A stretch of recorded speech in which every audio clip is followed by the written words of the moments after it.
price. What is this called? So this is called the Samsung 20 Fan Edition or FE. Okay.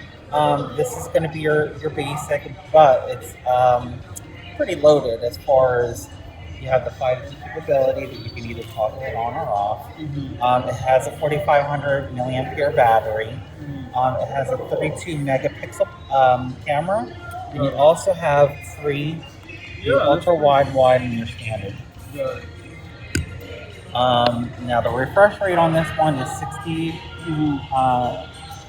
megahertz. These two here are your faster ones. They're going to be at 120. Let's see what else can I tell you about this phone.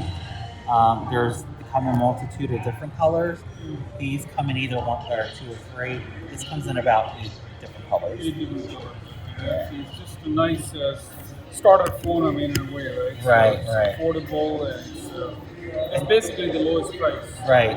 Now you also are going to get the super speed processor on this phone, as you will with these. With others as well.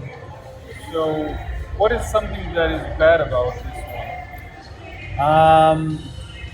The only thing I could think of that wouldn't be as great as these two here is that these two here have all the bells and whistles. So, as I mentioned earlier, this has 32 megapixel camera.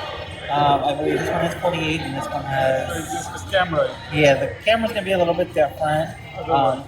Yeah. This one has a 4,500 milliampere battery. This one's 4,000. Okay, so which one is the 4,000? This one is 4,000. So this one's 4,000. This is just the plus, and this is the ultra. The ultra, right? So again, the thing is like the key difference with this one and the others is just the RAM is going to also be a little different. The RAM is different as well. So this is 6, and these are 12. 12 megabytes. Okay, so it's good. So this one is just the basic one. Is the what is it called? The FE, right? Correct. So it's good to for the games and. Yes, it is, and they're all water resistant. They're all IP proof, and they also have wireless charging. Wonderful wireless charging. Okay.